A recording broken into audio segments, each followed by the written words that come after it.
no random person joins this. Oh my We've god, got 10, we're at cap, so. Oh, that is, well, do audience members even count to that cap? You can set the video as unlisted so that only people with the link can get to it. Well, we'll worry about that later. Okay, don't ask me how, but... Anybody's gonna join us anyway. Alyssa, do you do one of those things where, like, you do things on camera and people go give you, like, cha-ching money? Okay, college is expensive and I need to make it, okay? Okay. I've done the same, don't worry. Okay, so for those of you who are new here, I'm your insufferable editor-in-chief. You might hate me, you might not. I don't really know. It's a lightweight sport. I just don't assume people like me. I always assume that people can not. What do you mean draw? What the hell is draw? That's how he's going to communicate. This is one intense workshop. This workshop will be held by Pictionary. That's how it is brought to you by the letter C. Okay, so I want to make this quick because I don't want to be here any longer than you guys do.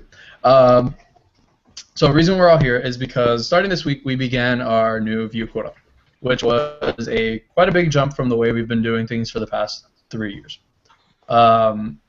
So for those of you not entirely sure, your weekly quota now consists of making your raw post count, whatever that may be. It's different for different people.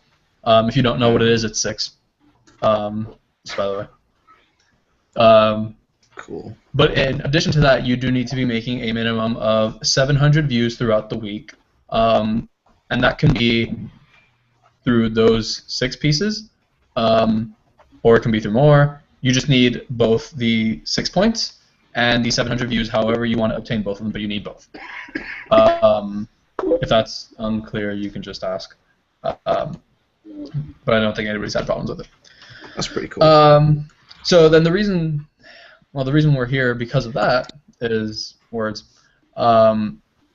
because I want to make sure that everybody here has a good and solid understanding and has kind of the right ideas in mind on how to go about obtaining that.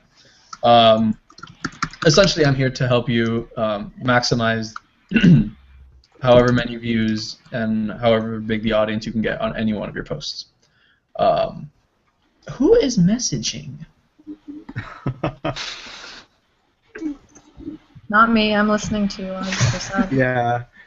Oh, I just keep hearing like the Facebook beep messaging, which is like the bane of my existence. Anyway, I'm just gonna. Someone's popular. The amount of messages I get a day. Fucking brag more, Jesus. No, it's not. Eli told me something. He asked me for something, but I didn't get back to him on time, and he's like, "It's okay, I asked you." I mean, I'm just like, "Good, less work for me."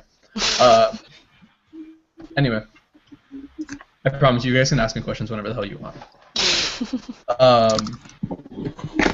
Okay, so we're going to try to move through this systematically in terms of just different overall umbrella concepts. Probably the first one I want to go over is the concept of like titles. Mostly because titles are probably the most important thing in terms of getting people to actually click on your article. And this is because whenever somebody finds your article anywhere, they generally see 2.5 things. They see a title, they see kind of a thumbnail image, and then sometimes they might see like a little bit of a blurb to go with it, which ultimately is of little consequence. The featured image, whatever it may be, wherever site, kind of helps a bit, and we'll talk about how we can play with that a little bit too. But most important are titles. Your title is going to be the quick one-line thing that stands in between somebody finding interest in your article or not finding interest in your article. If you have a boring title, people are just going to assume that your entire piece is boring or irrelevant, and they're just not going to click.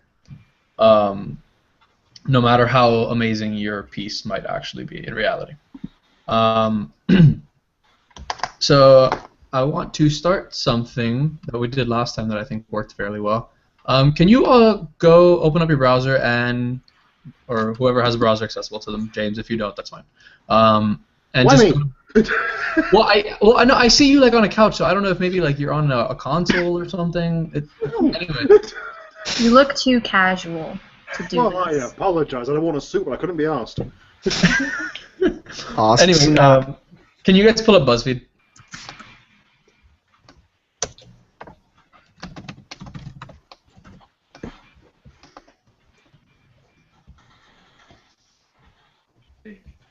Oh, the Scottish fucking referendum. As if I ain't seen enough about that crap all days, it fucking is. Oh. I could tell it was you. I could tell you it was you, James. The second you signed on here. What, besides the accent? Yeah. You said hello, is- and I was like, "That's the one." Here we are. This is great. The accent, the fact that it's, you know, it's 2:20 in the morning. I'm fucking tired. I know. Oh, I know well, that that's feeling. right, I you're on know. You two are on the other end of the world. I'm sorry. We'll make this even faster. So are we all on BuzzFeed? Yep. Yeah, I've got my stuff alright, don't worry. Okay. So all of you, do me a favor and take a minute and just kind of sift through that front page and pick out whatever titles, just based off of the homepage alone. Don't click through to anything. Pick which stories you think would be of most interest to you, based off the title alone.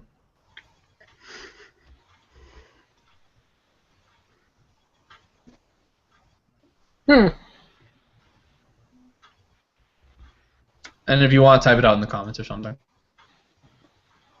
Or chat. I feel slightly embarrassed to do so.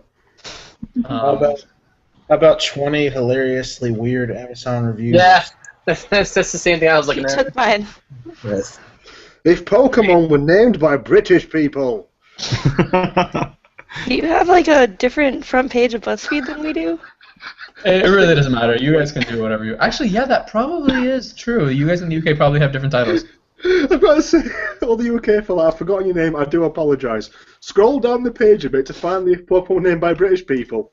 And if anyone's a bit like sensitive to swear words, I apologise. There's a picture of Charmander with the word "cunty bollocks" directly atop it. That's definitely only shown for you. That has no relevance to American people at all. Okay, two things. One, do we all have at least one title in mind? Mm-hmm. Okay, can you guys go ahead and just, not the link, just share the title straight up in the chat so I can see them.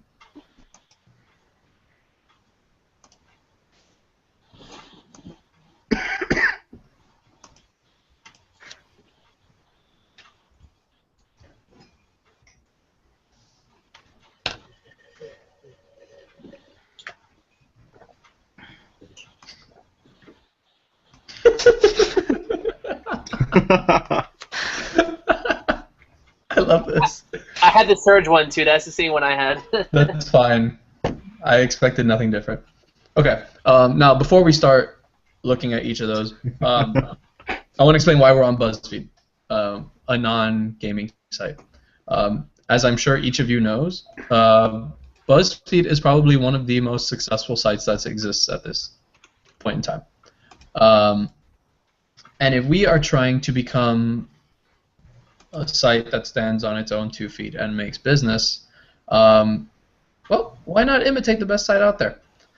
No, I'm not saying we're going to be writing content the way BuzzFeed is, or the same type of content, but there is a certain style that goes behind it that makes them as successful as they are. Imitation is the most sincere form of flattery. So, that kind of garbage. Okay, so what we're going to do here is we're going to take a look at all the ones that you guys just kind of submitted, and we're going to just kind of look at them and pick apart why they stand out. Fine, And why... Can I just change mine first? I'm sorry. I've just found a better one. That's fine. Tony, what the fuck are you doing? There we go. Okay, I'm actually... Can you put the link for that one too so I can actually read it later? Anyway.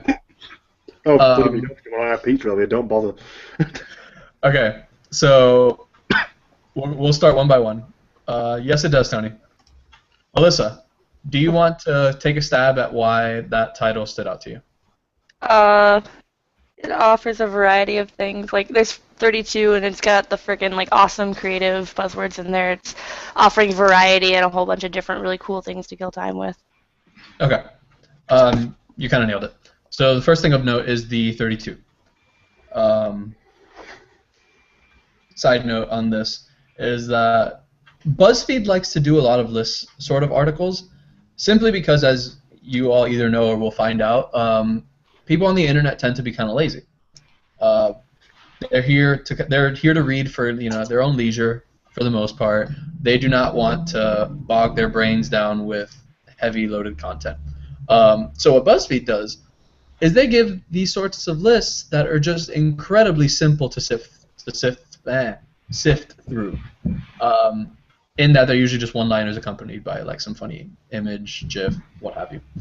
And that's why the 32 thing is a thing. So that's the first thing that makes this interesting. The second thing is that it takes a look. I am just not going to do this anymore. Alyssa nailed it when she said that there's a use of buzzwords going on in there. For those of you unfamiliar, buzzwords, you can think of them as just hype words.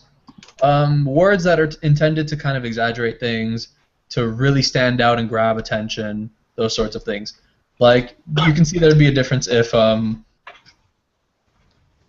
that title had said 32 creative Starbucks cup illustrations without the awesomely, it doesn't have the same impact on a reader as it would without that adverb buzzword there. Does everybody kind of see that? Mm-hmm. Yeah. And if you guys have questions, feel free to run me over and just ask. Oh, and ask, alright. And ask. Don't just run me over, please. Okay, so the buzzword helps leave an impact on readers. And then probably the last thing of note, well, there's actually two things of note here. The creative part, it does something in that it helps readers see that there is something different going on in this post. When we're talking about creative illustrations, it stands to reason that if they are creative, they are by no means ordinary, which means that they're kind of worth your attention because they're cool and novel. Does that make sense? Yeah. Okay. So that is. And then the last thing that stands out the most about that title is that we're talking about Starbucks here. What this does is it kind of helps grab in an audience. In that, think about the amount of people on a daily basis that Starbucks impacts. A lot of people like Starbucks. A damn lot of people like Starbucks. Which means that this piece about just Starbucks cups is incredibly relevant to an enormous cast of people. So remember, we're here to help kind of maximize and extend your audience as far as possible. And so when you do kind of choose a topic, that's something you're going to want to keep in mind. How can I reach the greatest amount of people with, essentially the least amount of work? Does that all make sense? Yes, it does. Yeah. Okay. Yeah. Just look at me. I know this is a little bit weird that we're doing this, but the whole point of it is to help you all kind of be a little bit more actively engaged with titles, and for you to kind of really understand why a title, what is it about a title that works, and what about it is it that makes it work. And that's why we're dissecting just one word at a time, sort of thing. This is next one. This is definitively the most delicious Scotch egg in all of the UK. You're welcome. Okay. So I might have a little bit of difficulty with this because I just don't know about Scotch eggs or the UK. So Then shall I take it instead? okay, James, do you want to play with this one a little bit? Well, it's like kind of looking at it saying the definitively. It's like, oh, the best Scotch egg ever, must have it. And if you don't know, because obviously you're not from the UK, Scotch egg is a bitter egg with sausage and meat round it and breadcrumbs.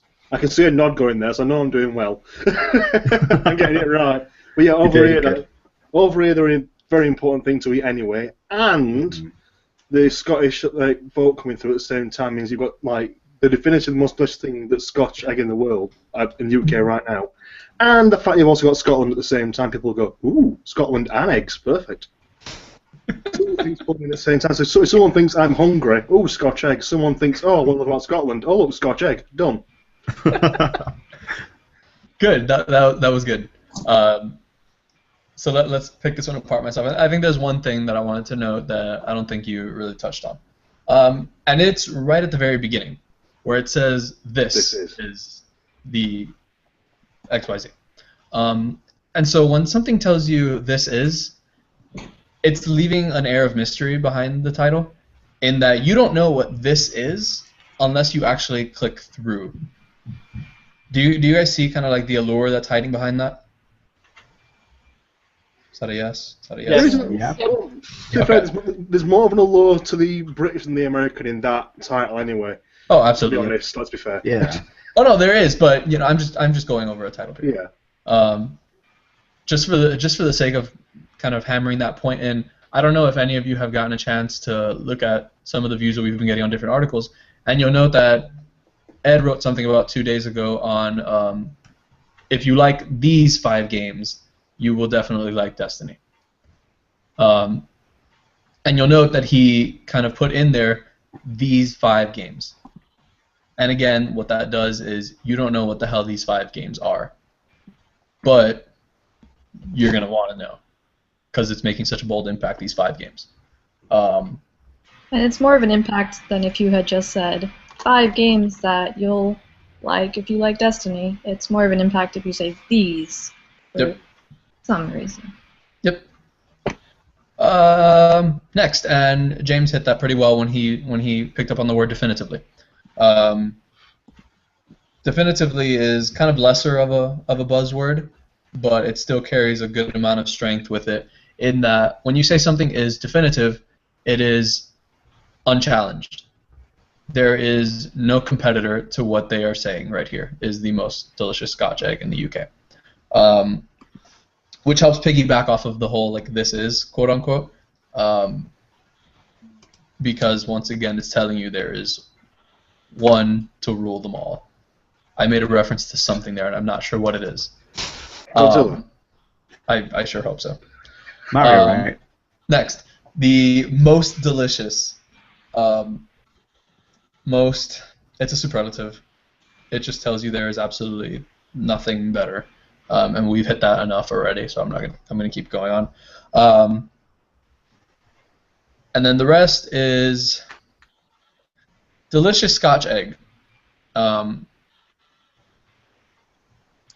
I don't know how popular Scotch eggs are in the UK, but I'm assuming they're popular enough that they wanted to write something about it.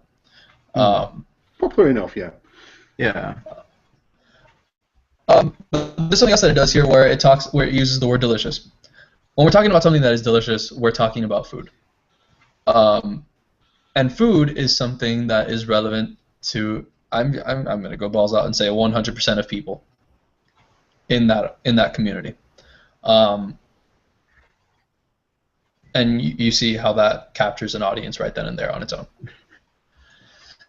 And then the last thing is in all of the UK, such that this title is really hammering in the idea that there is nothing else that can stand on level ground with this thing, because it's taking that entire giant community of the UK and saying that's it, this is it. Questions? No? Okay. Is it only food because I'm really hungry? I'm actually reading it now and I'm fucking starving. Seriously, there is one that contains wild boar and chorizo. I may or not be nursing a semi. So delicious. Okay, this is gonna take forever if we go after all of them, so I'm just gonna pick one more and then we'll go through that one.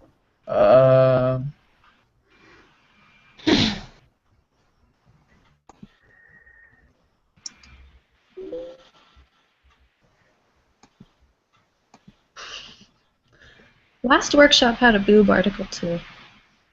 Yeah, they did. BuzzFeed likes boobs. I mean, People like boobs. All say mine, fantastic. screw it. Let's talk about boobs. 16 boob facts that will blow you away. Okay. So first thing here is the sheer amount of number, the amount of reasons that they are providing about boobs. That's a lot of information. I don't know 16 facts about boobs off the top of my head. Couldn't tell you. It's an unfortunate reality, I guess. So, and then the next part is it's the subject matter of it. We're talking about boobs here. Say what you will, everybody loves boobs. Again, it's pulling in a very wide audience. And then facts kind of piggybacks with what we were talking about earlier, in that facts can be wrong, but when somebody says something is fact, they're generally saying that this is undisputable. This is it. This is reality. Accept it. It's the world. And then blow you away is just simple. They're just trying to get an emotional reaction out of you by saying that, like, essentially, you're not going to believe what you're about to fucking see. Yeah. And so, before we move on to kind of next topic, I do want to tie this all back into games so that you all understand, like, why this is relevant. If you guys take a look through even our site alone, you'll see that we have plenty of titles that mimic these same ideas. Do you guys know that ish? It's okay if you don't. That's why we're here. Okay, I'm gonna assume silence is a yes, which is the worst possible thing I could say being in law school. Okay, so probably. Oh my god, that's amazing. Probably the most fundamental thing to take out of all of these is the scope of your audience. In that, if we're trying to get as many clicks as possible, it stands to reason that we need as many people to click as possible. So when you want to write about something and you want to decide on a topic, you're best off choosing something that you know will appeal to the masses. And there are just kind of two general ideas where that comes from. One, games themselves. If you want to write a piece about a small little indie game that came out on Steam today, I mean, by all means do it, but you're not really doing yourself too many favors. Just because that game is so niche and it's so small that the audience that it's going to appeal to is going to be minimal. And so it may be a fantastically written piece, it may be very creative, it may be all of those wonderful things and then some. But if people don't care about the topic in the first place, it's just not going to happen. That makes sense? Yeah. Okay. And then looking at that kind of in a reverse perspective is also true. When you want to get as many people as possible, you also don't want to limit your audience. And so I'm not going to hammer this in, but this is similar to what I was talking about earlier about picking a small game. If you pick a small game, you're automatically limiting your audience to just that small community that may or may not even exist, to be honest. And so you'll notice that we have been pushing articles on Destiny a lot lately. Yeah. Simply because, absolutely, well, maybe not everybody, but there is a very large proportion of people out there right now who give a shit about Destiny. And so you pick relevant things, and people are going to want to read them.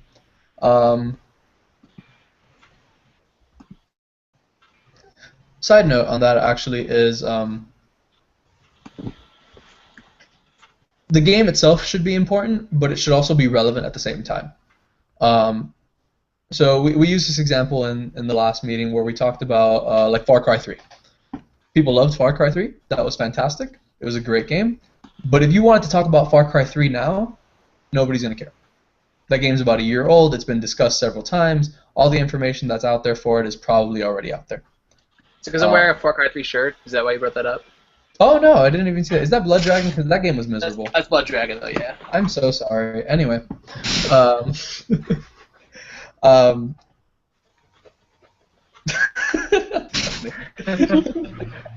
silent anger. That's why you can't speak, you fucking I actually never played Far Cry 3. I've only played Blood Dragon. Get out. That is injustice. Far Cry 3 is really kind of good. Is that first one? I just picked it looks fucking awesome, and I decided to play it, and it was fucking awesome. We always end up firing people in these. They're fired. Oh, so I guess I accidentally moved on to my next topic without really going into that. What would you look at that? Okay, so we actually moved into like the discussion of content that I wanted to have with you all.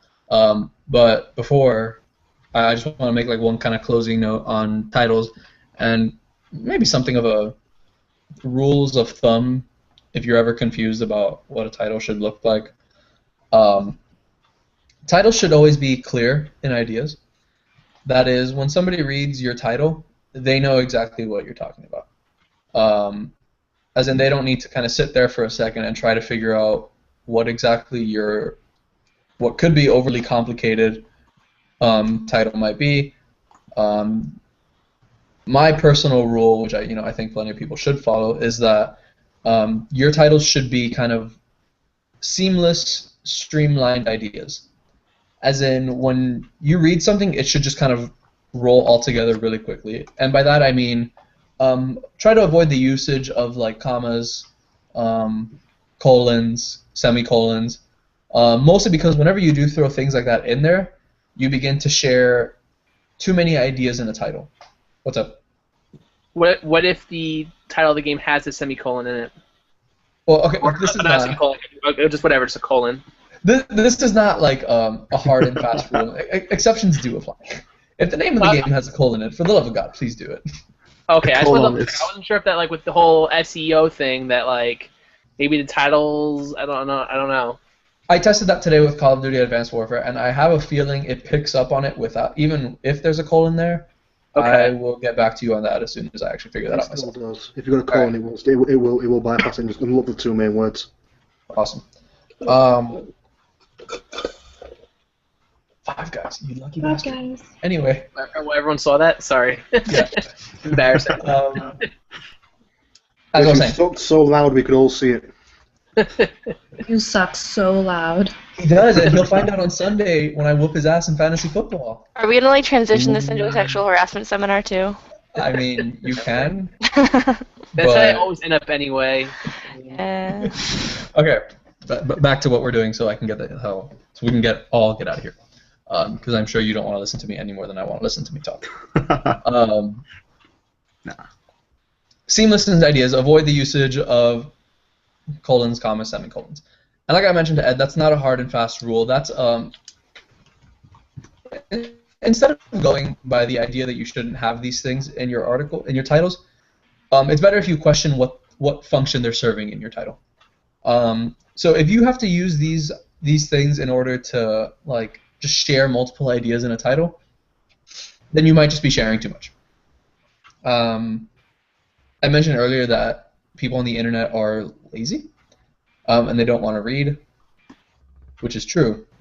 But then there's also something of what may as well be a truth, in that when you title something, you're trying to appeal to what we politely refer to as the lowest common denominator. As in, don't assume that all your readers are highly intelligent individuals who will pick up on your complex word structure or your impressive use of vocabulary. Because if somebody doesn't understand your title for whatever reason, if they don't understand a word in there, there's a very high likelihood that they're not actually going to go to dictionary.com and try to see what that word means. They're probably just going to keep scrolling to see what else is on the internet today. And that ties in a little bit with what I mentioned earlier, where we're not trying to limit our audience. You can listen in a myriad of ways, and it's not necessarily just by taste in games. We can limit them just by sheer intelligence as well. And I really hate to kind of be putting down people like that, but I'm sure everybody here knows in their day-to-day lives that some people just aren't smarter than others. There are certain gene pools that require a bit of a chlorine, to be honest, but... a bit mean, I know, but... Okay. Sound intelligent. Don't sound like you're some idiot, and don't necessarily dumb yourself down too much. Try to strike a happy balance in between not sounding too smart but also still, sounding intelligible. And that's something you guys will grasp over time, and I'm sure most of you already, if not all of you, kind of already grasp that concept, even if you don't know it. And your article can be as smart as you want. You just got to get them to click on it. That also brings me to another harsh reality here is Oh God, so many harsh realities. I know. It's the downside of running a business. Sometimes you have to speak in dollar signs. Pound signs, bio. We absolutely want people to read our content. But if they don't, and they clicked on it anyway, then they clicked on it anyway. So Money in the bank. yeah, I hate to put that as coldly as it is, especially for you three new guys who may think that I'm like cold and ruthless at this point, but I promise I try my best not to be. But I do want to get you all paid, so keep that in mind. Fair. Okay, I've strayed a lot. Titles. All about those vendors. Titles. Make what you're trying to say clear and concise. That's that. Try to leave an impact on your reader when they look at your title, and you get impact, by plenty of different ways. Probably the most fundamental way is the use of kind of these buzzwords and these hyperbolic kind of diction. You guys saw earlier that there was just certain things that people said that were just like, oh shit, this is kind of a big deal. Even if, when we're talking about Scottish eggs, we're talking about Scottish eggs, really. That sort of idea. But they found a way to make it sound great. And the other part, clear and impact will kind of apply in just about any title you create. And then there's one that is, you don't have to use every time, but I encourage it, in that you kind of challenge your audience a little bit. And just to make that a little bit... Sorry, I just want to find a good example that'll actually...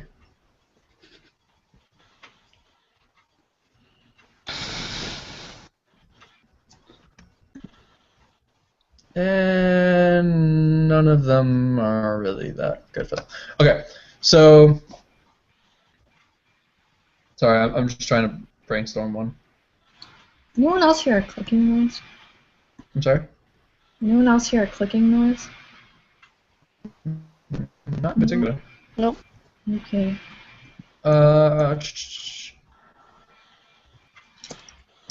Okay, this is stupid and simple, but it drives the point home. Let's say we have a title of these are the best 5 games you will ever play. So let's play with the idea of challenging your audience in that one. The key point there is best that you will ever play, or something. I said something to that effect. Chances are, if I asked anybody, they have this idea in their mind of what are the best 5 games they've ever played. And so a lot of people are going to be interested in seeing if what they have in mind kind of stacks up well with what the writer has in mind. And people have this weird thought that when something's published on a blog, it's actually kind of like authoritative. So even though it might be like Ed saying that these 5 games, you play them and you'll like Destiny, a lot of people just don't consider that like there's an actual normal person kind of behind that keyboard with their own subjective opinions that, truth be told, ultimately don't mean shit. Sorry, Ed. But anyway, they're gonna want to click through and just see how that measures up, and they're gonna want to see if what they have there are the ones that they have in mind. And if they're not, then well, you've made your reader think a little bit. Keep that in mind. Do you guys have any questions about titles? Let's say you've had an idea and it's not relevant to like this month's releases, but it's so out there that you don't see it anywhere else on the internet, and it sort of like pays homage to something. So let's say I can't think of an example right now, but like let's say someone on the website produced a musical for like Super Smash Bros. Brawl before the 3DS version came out. Because it's a musical and it's so out there, would the titling and idea of that in general outweigh the fact that it's not really that relevant in today's market? Yes.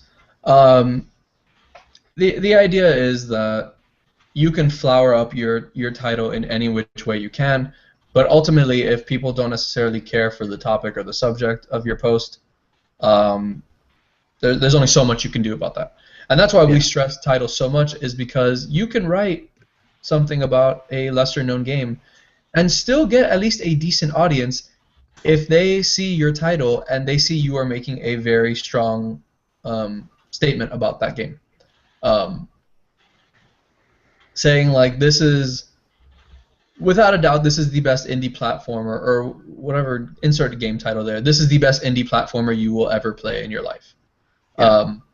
Whatever the game is, if they don't know it, fine, whatever. But you just said something about the genre as a whole, and about the game as a whole as it compares to just about every other game in existence, or in that genre at least. And so they may find some interest in there. Some being operative word, because there's only so much you can do. Yeah. And that's the whole point of titles, just fluffing up what you have absolutely as much as possible. And in your example, if you have something niche like that, you can make the title, a popular title. So public opinion poll, do you guys say niche or niche? Niche. Niche. Yeah, I say niche. I say niche. Am I alone? Niche? I say no, niche. I say niche too. Gotcha. Okay, so we're all right. Okay. And then Tony in I think you'll silence. find there's a nightclub in Sheffield that's been here for about 15-20 years. It's actually called Niche. Therefore, we actually have one that's built. It's stationary. It's made of brick. It may have burnt down, but it's made mainly of brick.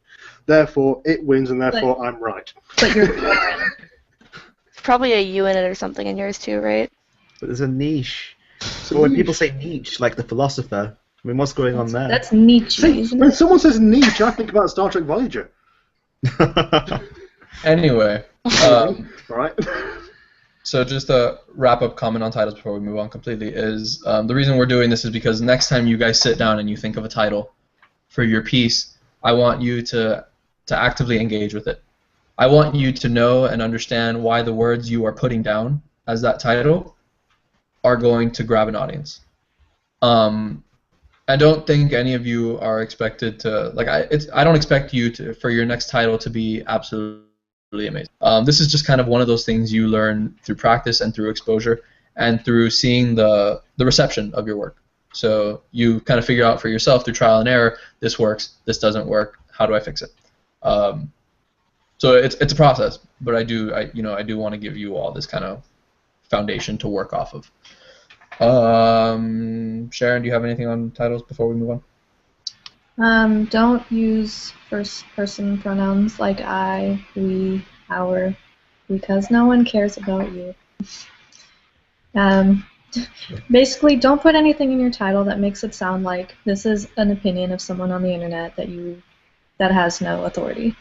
It doesn't sound authoritative if you put I, we, I think, I analyze this. Make it sound definitive and authoritative, and because people want to read that. Ultimately, when you make something a little bit too personal, a lot of people are they're just gonna wonder, okay, well, why do I care about this one random person and their one subjective opinion? Hey, Tony has video now. Does that make sense to you guys? Why like this whole first person thing is kind of frowned upon, I guess. You don't want to make it too personal. Yeah. Exactly, it makes sense, but does it? So was it the other way around? Because I'm playing a game now for review called Velocibox, which actually made me feel sick. Now I'm going to put in the title, initially, Velocibox made me feel like something else and then made me feel sick. But by switching it around and saying, will make you feel sick, that'd pull in more people, wouldn't it? Yep. Just saying about them, not about myself. I'm on the fence with that one for reasons we can talk about later. No, it's just an idea that I had. But if you're saying like, I think this, like using you instead of I generally and flipping it around might make it a bit easier generally. It's pulling people. There are times when you can use these kind of personal pronouns in the first person, but as a general rule, avoid them. Yeah. And we'll tackle those on individual case-by-case circumstances.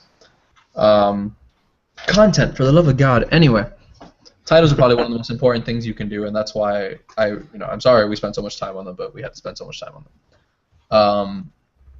So the next thing is content. as in what exactly is your post about, and why does it matter? So the first thing is, once again, you're going to try to reel in as big of an audience as possible in terms of whatever you're writing about. You want that to appeal and to be relevant to just everybody in existence. So by doing that, you're going to want to pick games that are popular. You're going to want to pick games that are relevant. And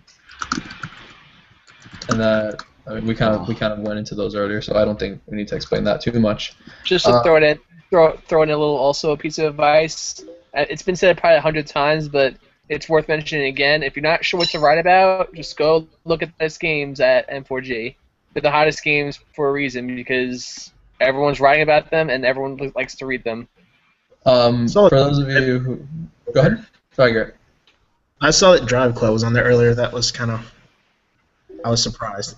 Drive Club is getting closer and closer to release, and information has just been popping up about it this past week. So you can imagine interest kind of garners a bit. I think a little bit what's garnering that interest is because of the controversy of how it was originally supposed to be like a launch PlayStation Plus game, then they kind of took that away from people. So that kind of got people riled up, and now kind of people are seeing how that now plays out. Yep. For those of you who didn't entirely catch what Ed said, just because you may not know about it yet, if you've had a chance to sort through N4G, which is probably one of the most important sites to our own success, you kind of look to the right and scroll down, and they have just kind of a list tracking the quote-unquote hottest games. N4G tracks popularity of something by a degree system, where like if something is like 50 degrees, then it's kind of like it's lukewarm at best, which is just a giant metaphor for this is only fairly popular or relevant. And then that goes all the way up to like in the thousands. Obviously, those are the more popular, quote-unquote, hottest articles. And so they have a sidebar kind of down there somewhere that tells you the cumulative amount of degrees that a certain game or piece of hardware has received. If you look right now, I promise you'll see that Destiny is up there. And it's basically just there telling you Destiny is probably the most popular topic on this site right now. So if you don't know what to write about, take a look through there, and you'll get ideas on what exactly will help you get some success. One thing though is so like you see all these games, but like for example, if you're like looking for something to write like within the hour, and you see something about a game, do you have to have necessarily like play through the entire thing to like formulate an article about it? Never. No. I don't know if you've ever heard this, but to review a game, you don't even need to have ever played the full game. Obviously, there's this idea that you should be able to judge a quality of a game within the first couple hours of a game. Yeah. As in, if a game is 50 hours long, you shouldn't wait until hour 40 to figure out if it's good or not. Yeah. As in, if it's not good by hour 40, and it only gets good within those last 10 hours, it's overall just not that great a game. Because it takes Final you through... Fantasy 13. Shut up, Sharon. I love Final Fantasy 13. For me, it really depends. If the storyline is so integral to like how you're going to score the game, that's one thing. But like there are some games you don't really need to finish a total completion to get like Alex said. I'm kind of reiterating it, but there's some games you don't need to finish every single minute of in order to understand whether it's a good game or not. Yep. Yeah. And you do not need to play a game to write an article about it. You just need to do your research. Yeah. I'm writing. I haven't played half the games I write about. Sport journalists, a lot of them can't fucking throw a baseball, but they can write about sports all day. So. Yep. It's a good analogy. Okay, so games are not the only thing that garner interest in and of themselves. There's also the specific topic of a game or relating to games. I think the one I like to point out the most, because it's probably the easiest to see, is that people love seeing the more technological aspect of games. And I might be using the word technological a little bit too loosely, but whatever. So you'll see a lot of posts, a lot of interesting posts about a game's frame rate and resolution. The concept of 1080p 60 frames per second is not that interesting. It's what it means for a game. And ultimately, what this tells you is that this game runs fantastically smooth and it looks beautiful, that sort of idea. So they love hearing about those kinds of ideas. So not just games, but topics. I know I'm explaining that poorly, but do we at least get a mild grasp of what I mean by that? It sinks in a bit. Yeah. As we go on, I'll try to think of how to explain that. Sharon, do you have any idea how to explain that a little better? Or Explain anybody that really? specifically? Sorry. Just topics, like not necessarily like the game itself, but what exactly are you talking about the game? Oh, well, you can talk about the game, you can talk about developers, or you can talk about hardware, and those are like the top three kind of post types. You can also talk about sales, you can talk about Twitter responses, I mean, that's a big thing, but... Do you guys get the distinction what I'm going for in separating the topic from the game? Is that a yes? That's Yeah. a yes. Okay. Yeah. Guys, I really do need a yes out of you guys. No answer. So Sharon mentioned sales, comparisons. People, oddly enough, games is a weird industry in that we don't necessarily hear much about the people behind the games too often. Yeah. I mean, there's a certain small group of people that we hear about all the time, but as a whole, you don't really hear about the developers who are behind the games that you're playing. So when they do say something, and it has to be something of note, people take interest in it because it's just basically a behind-the-scenes look at what these games are. All of that good. Sometimes developers say things they shouldn't, or they talk a little too much about their games. They do that all the time. I love it. So, if you're ever looking for news, think of the popular games right now and go Twitter stalk them. Because they tweet things that make great stories. Developers talk on Twitter all the time, and I don't think you don't need to be a game developer to know that Twitter is like a cesspool of drama, where people just say shit all the time that they either shouldn't say, they say just that they talk too much on Twitter. And remember that game developers and other industry professionals, they're people too. They have Twitters. They talk about their personal lives. They talk about their work lives. Their work lives happen to involve games. They post pictures of their studio, and those get great degrees on N4G. Yeah, because people like to see what are these studios that games are being made at. I'm going to take a guess that a lot of people here even are not positive on what a game development studio looks like. So when that when those images do surface, you're just like, okay, it's a quick click. Why would I not look at it? Mm-hmm. So the whole point is sort of open your mind to what can be made news, because a lot of things can be made news. I think it was at E3 or something, one of the DualShockers people at the Order 1886 thing, they took a picture of the controller layout and posted it on N4G and got like 1,000 degrees for it. Yep. Do you guys have any questions about content exactly? It's not a particularly hard thing to grasp. Just talk about things that people actually care about is the big take-home message.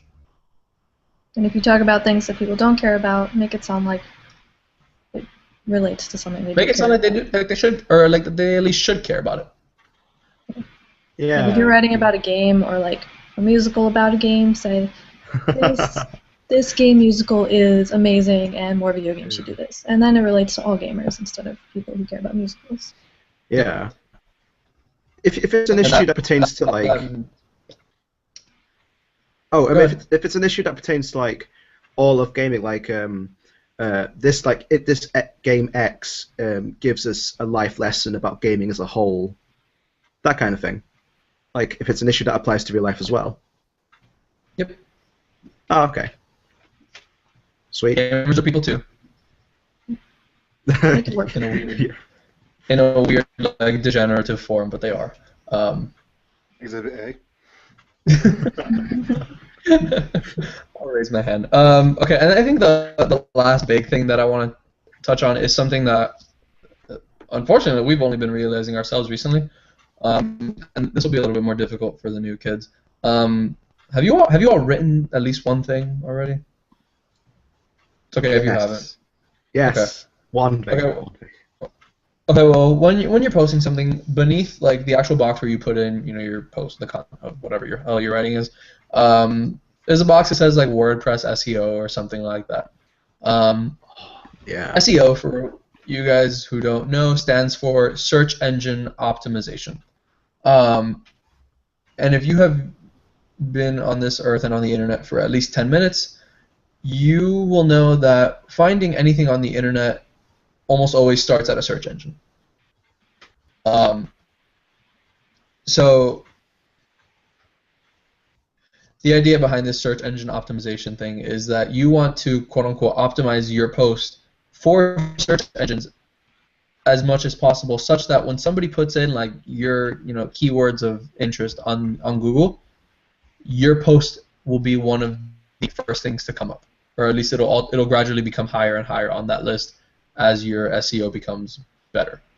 And so when you close to the publish button and the save draft and all that stuff, you'll see kind of just like a weird colored little circle that's either in varying tones between like red, yellow, and green. By not too wide of a stretch of the imagination, red is bad, yellow is okay, green is good. You can relate that to like traffic and driving. Yeah. And what you're always aiming for is the green. And what that green tells you is that your post and all the logistical information that you have added to it have quote-unquote optimized your post for search engines. Which again means that it'll come up higher and higher on search engine list results.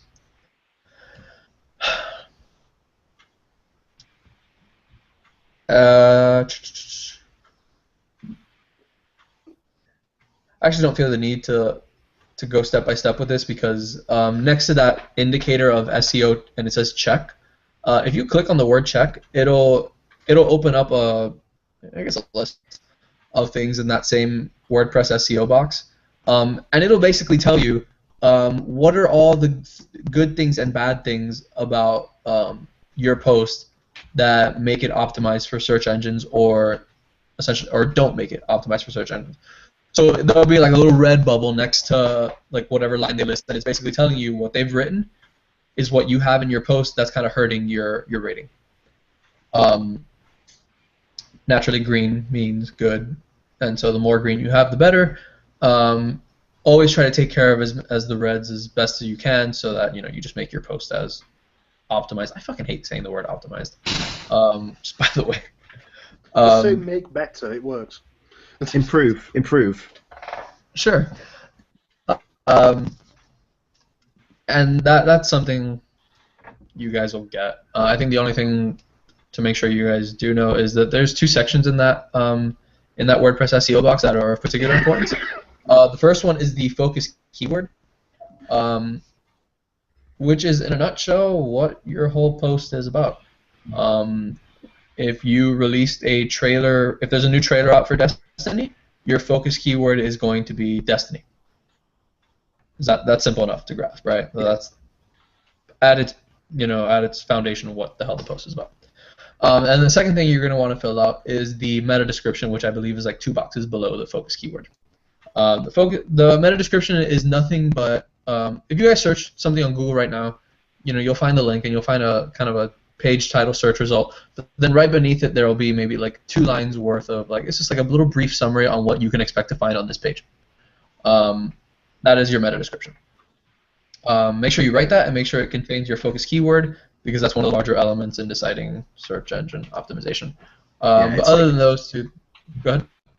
I was just like say it's sort of like Twitter in a sense. Like got only a certain amount of characters to write a meta description in. So you got to hone in on that as well.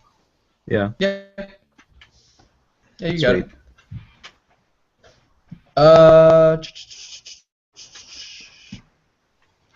Spend some time looking through the dashboard as a whole. So when you're creating SEO, kind of when you're optimizing it, take a look at what's hurting your post, what's helping it. Obviously, eliminate what's hurting it. But I do also encourage you to take a look through our new little view plugin that we have. For those of you who haven't been around, we recently installed a plugin onto our WordPress dashboard that basically just tells us it gives us the view count for all the articles we have, what they're doing throughout a day. Numbers speak for themselves. Obviously, the higher numbers, that's telling you that that article is doing well. But use that as a learning tool at the same time. If you see a post that's doing really well, you might want to wonder why. And eventually you'll just start to notice trends. You'll see certain pieces tend to do better than others. All that jazz. And something of a lesser note, but if you look over to the left of that view plugin, you'll find a big list indicating our referrers. Our referrers are just the sites that people visit before they come to us. So you'll find that our largest referrers are N4G, and then also Google search engines. And that's why N4G is something that everything that we talked about is for making success on N4G. But then, the other stuff, the search engine stuff, well, you want to make your thing look as good as Google on Google because Google is huge. Sharon, do you have anything?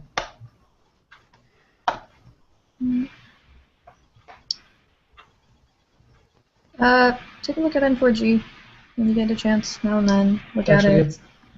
See what's popular, what topics are hot, and what kind of things make good news. Yeah, that's actually something I should have mentioned. Just take a couple minutes. The same way you should take a couple minutes just exploring our dashboard a little bit. Take a couple minutes searching through N4G, looking at what are the hot articles, looking at what are the not so hot articles, what are the games that are popular, all that stuff. Because N4G is a community that we're trying to appeal to as much as possible as well, because that's probably our largest referrer right now. Google might be close to a second, but largest referrer. So you want to make sure you're doing as well as possible there. Oh, can I just put in one thing as well? Just a quick one. Just a little one that I use myself. When you're putting out like screenshots for a review or for like a tips article, name the screenshot after the game. You go on Google, you type in Diablo 3, and then it comes to Diablo 3, unsurprisingly, comes up there. Someone see that image clip through and then see it straight away. It won't pull a lot more. It's 2 seconds of effort, but it can pull in like an extra couple of views, and you can find it easier for later articles. Yep. Just a little thing. Yeah. Title images and tag images. Yeah. Yeah. Oh yeah, that as well. Not our largest referrer, but one of our larger referrers is when people just search for images on Google, they just want to find an image of whatever. Our images are more likely to come up on Google if you if you've titled your image. So if your title is like Destiny soccer ball because somebody's looking for the image of that soccer ball in the tower in Destiny, our image is more likely to come up, which means they're going to click on it, which means that's going to redirect them to our site. So it's not necessarily like content in terms of the article, but however they get to the page is however they get to the page. And keep in mind, like I'm sure you've all seen this, when you go to save an image from something, it auto-generates this weird title that is like marred by numbers, letters, dashes, and they're all just kind of jumbled together. Try to get in the habit of either saving them onto your computer with that name, with an actual legible name, or change it once you upload it to the dashboard. Either one works. That's cool. Yeah. And then you can tag your images. I'm not seeing if that's doing a lot besides just naming it properly. But put a couple quick tags in there if it makes sense. You all know what tags are, right? Yeah, I'm just gonna assume that's a yes. Yep. Cool. Do you guys have any questions about anything? On N4G, there was a post on Facebook about how a piece of news can only be posted once. Yes. So technically, it's like sort of a race in order to try and get that on there. It is exactly that. Yeah. The thing is that like, how do you ensure that you get it up there as fast as like all the other game websites out there? You type like a madman. You get it out there, you post it to N4G, and you come back later and fix it. Yep. I mean, Yes. do your best not to have it riddled with errors, but type of bare bones, just like basic information posts. If it's like breaking news that's like, Xbox announces Xbox 5, type of bare bones post, get the information out there, get on N4G, then come back and add to it later once it's on N4G already. I guess you can say the quote unquote intricacies of N4G, they're all kind of written out in the handbook. Dean, what you just asked, I think that is something that I hit upon when I was writing that. And it'll tell you like how do you know your article came first, that sort of stuff. But the other half Go ahead.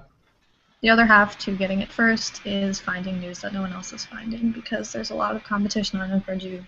So if you look around and there's no breaking news right now, go do what we were talking about and find these, random tweets, sales charts, creative news pieces, and then it's likely those won't be on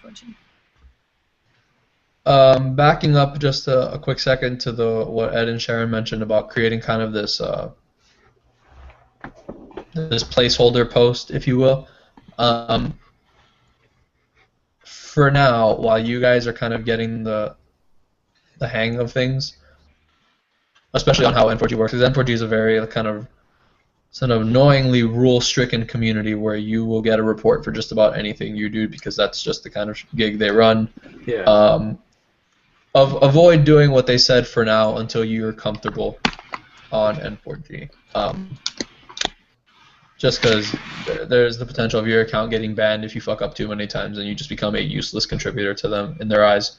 I'm not saying that's going to happen. I'm just saying, break the rules too many times and they're just going to be like, no, you're out. I have a kind of a list of sources for news that I kind of try to keep running as best as possible that I'll direct you guys to in a minute, or I'll message it to you guys in a little bit. So that if you're ever really not sure, I know we've talked about finding news faster and looking at all these random places that other people don't, but I'm sure for plenty of you a lot of that is kind of a mystery of, well, what the hell do you mean look in places where people don't know about news? Hey, Alex, I'm sorry, just before you jump in real quick, I want to go back to SEO question real quick, if you don't mind. Okay. So, for example, going back to the whole colon thing, 'cause I'm actually just typing up a post I saved before I want to get out there. It's a trailer. Okay. If the title of the game has a colon in it, but you're trying to do a focused keyword, and how we talked about before, I know in our chat the other day, how using a colon in the keyword, because that's not how people actually type it usually. Yeah. That's so if I have a focus keyword, it's just alien isolation, but their actual game is alien : isolation. Uh-huh. It shows up as no, the keyword's not found at all because I'm using the colon in the title and in the body of the text. Uh-huh. The keyword wouldn't have it. You know what I mean? Yeah. Like I think I mentioned this earlier, I'm still kind of playing with that because I did a Call of Duty Advanced Warfare thing today where I kind of played with the colon. And there wasn't any change when I used the colon versus not. But I'm also pretty sure that in some cases I've used the colon and it kind of ruined everything. Yeah, if I throw a colon into my keyword, it shows that I have all my keywords are good again. Okay. Here's actually the best piece of advice regarding all of this.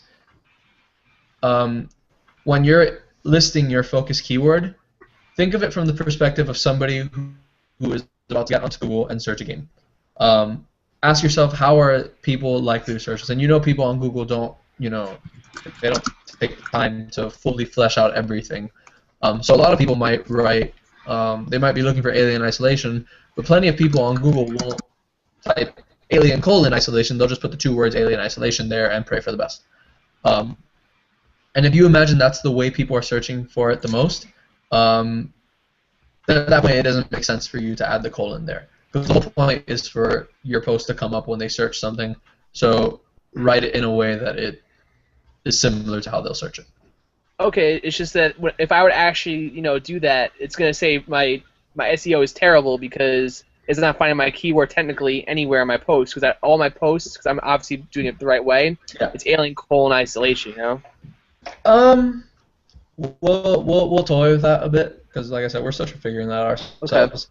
Okay. My simple advice for that, at least for the time being, is I lied. Don't. Never mind. Disregard that. Match your focus keyword. So even if you're typing alien isolation, nobody's gonna get mad that you forgot the colon. I mean, some people might bitch, but it's not gonna be that big a deal by any means. If it's beneficial to your SEO rating, screw the colon. Okay. Questions about anything else? Yeah, I got a question. So Go. how does alright.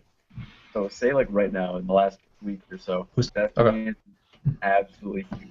So how do you go about finding something else that other people would be interested in because of how big Destiny is? It's the main source of news. Everybody's busting out these great articles. How do you like go about finding something that like other people are gonna be interested in? Like, Most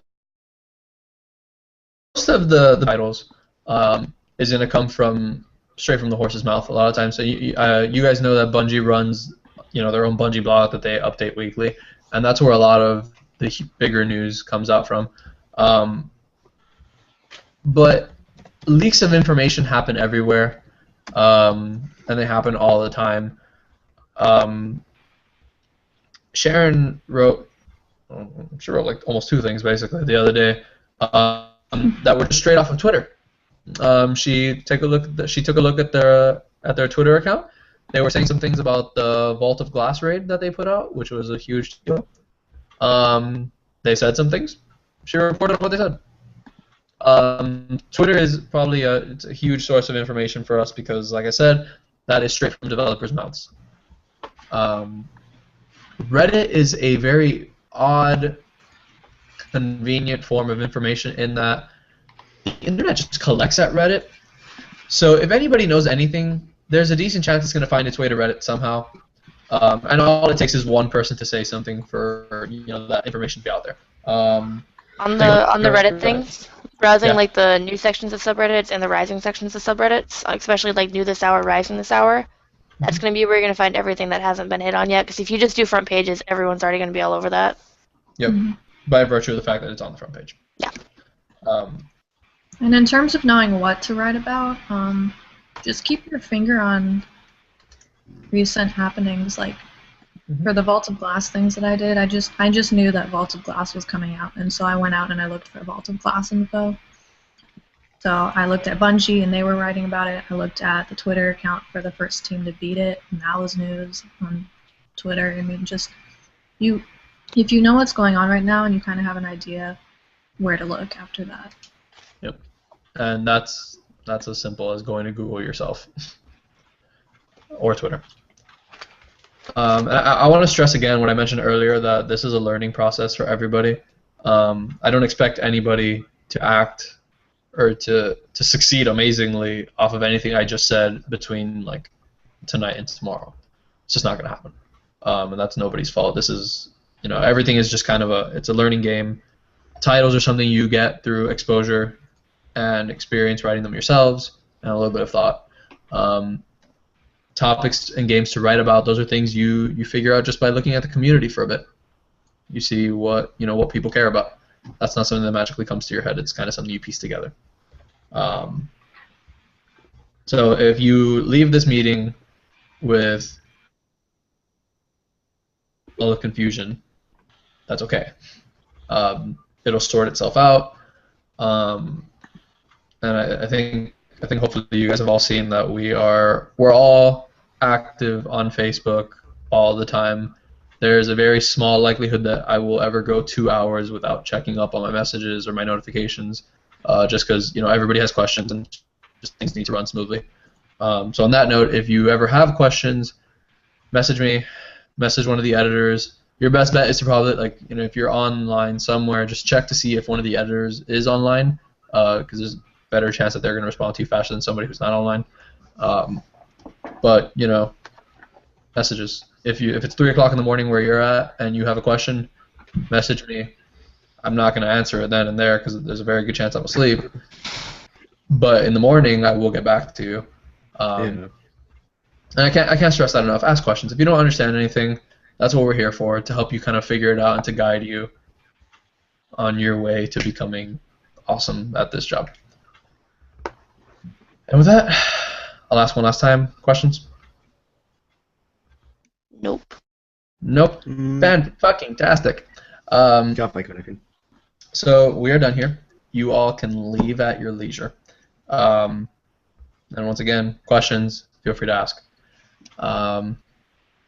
So with that, good talk, everybody. I hope you all took something out. And Tony, that's just weird.